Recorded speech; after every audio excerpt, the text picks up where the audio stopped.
ញញឹមដំណើរពីបងណែតែស្រស់នួនអងមានឈ្មោះអ្វីដែរញញឹមដំណើរពីបងណែតែស្រស់នួនអងមានឈ្មោះអ្វីដែរ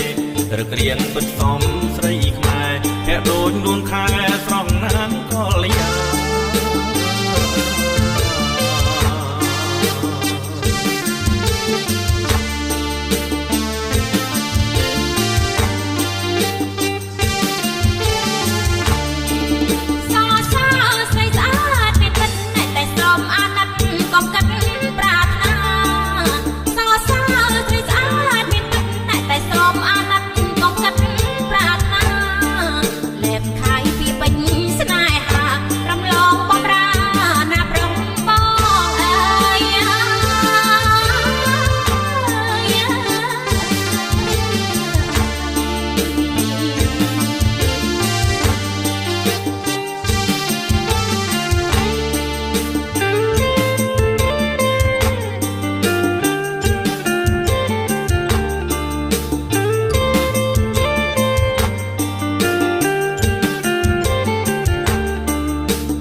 ញញឹមដំណើរពីបងណែតែស្រស់នួនអងមានឈ្មោះអ្វីដែរអូនឈ្មោះរស្មីញញឹមដំណើរពីបងណែតែស្រស់នួនអងមានឈ្មោះអ្វីដែរ